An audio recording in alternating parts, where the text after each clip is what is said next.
we'd emigrated to Australia. My wife was pregnant at the time. March 2020 comes along and all the crazy COVID stuff starts kicking off. And the baby was due July of 2020.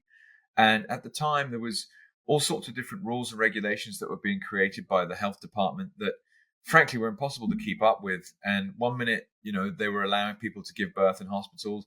The next minute they weren't. Then it's like, actually the wife can come, but the husband can't. And so it was an extremely uncertain time. And because of that uncertainty, we had to make some decisions of our own. It's like, well, hang on. If we rely on the hospital, then we don't know if the husband, can be present at the birth. Like, how absolutely ridiculous. The most important team member in some ways to be there from a support perspective for the person giving birth.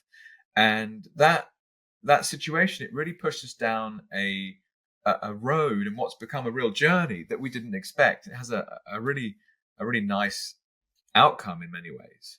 But what it meant is, it's like, okay, well, what is a home birth? And could we do this some other way? And we ended up speaking with a bunch of different private midwife services, employed one, and essentially they come to your house, they do regular checkups, you start to create a friendship with them. It's almost like it's a very personal experience. I've heard stories of people going through hospitals and they get cycled through different midwives and they're not quite sure who they're ever going to see. And it's lots of uncertainty, which is frankly the complete opposite of what a lady who's about to give birth needs. And so, yes, the process was we didn't know what to expect in a way, but it was quite comforting. And anyway, the birth is getting much, much closer. It eventually is upon us. The labor begins.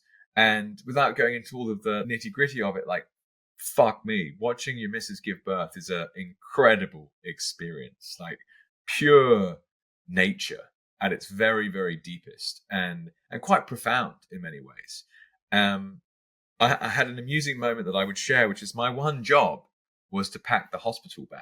And the hospital bag was necessary because we were doing something called a shared care, where if the home birth experience went wrong in any way, we already had an obstetrician on hand and on call that could have met us in a hospital nearby. And obviously, if you're going to go to the hospital, you want to take all your essentials with you. So some snacks, change of clothes. People like to try and make it feel as homely as possible. So they'll take fairy lights with them, maybe a little sound system or whatever to put some music on. And I hadn't packed the hospital bag. So we're like 16 hours in, it's the afternoon. We got to this kind of amusing point in hindsight, but actually quite scary at the time, where Loz was exhausted. She'd been going for hours and hours and hours. And for some reason, things weren't quite clicking with her and the lead midwife. And what happened is she took the decision to call the obstetrician. She's like, this isn't going how it should be. We need to get to hospital. And I was also in the room, and I was I wasn't anxious, but I was like, why isn't this happening? So I left the room. The lead midwife left the room, and I was like, well, shit, I've got to get the hospital bag. Where is it? I'm like running around trying to get all this stuff. Like, my one job, and I hadn't done it. And then it's like, the dog hasn't been out, so I had to take the dog out into the street. And I'm stood there, and it's kind of slowly drizzling like Melbourne winter. And I'm like, oh my God, childbirth's actually really dangerous. Like, what happens here? And you start imagining all the worst stuff. Like, we're trying to transfer to the hospital. Lauren's huge, right? How's she even going to move? This is actually really serious. And I've been so hell bent on the idea of home birth, and so I was just quietly confident that she was just going to completely nail it. And in the heat of the moment, the size of the task was just much, much more significant than either of us thought, right? Just completely taken off guard by how intense it is. Like, you're getting a human body out of a human body. Like, it's crazy.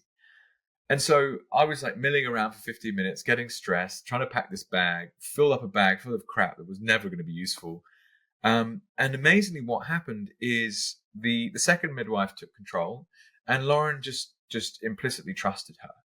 And what happened, which is what we've been waiting to happen, is this like uncontrollable final phase of the labor, where just the body just takes control. And I say 45 minutes, it might have been a bit longer later, Ruby was born. And it was an incredible thing to watch. And I always joke about this in some ways, like, I just didn't know what was kind of going to happen. And then suddenly this head starts appearing. I'm like, oh my God, that's the fucking head. And it's huge, right? Like, wow, this is coming out of her. This is insane. Now, Loz had no painkillers, no drugs, no interventions whatsoever, and gave birth to a natural, healthy baby. And within an hour, the placenta's also been born.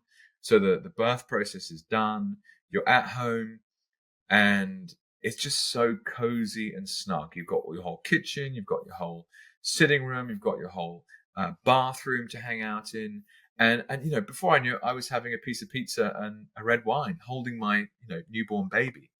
And it was just the most amazing experience, and completely shifted my view of the world, frankly, but also my understanding as to what home birth could be. And yeah, I mean, it's just an amazing moment. So yes, Lauren was in pain, absolutely, but quite soon everyone's gone, and it's just you, the two parents, and the baby, and the dog. Like, wow, like we did it, and we kind of slept a little bit that night, and then you wake up the next day, and you got a baby. Like, oh my God, your life is different forever.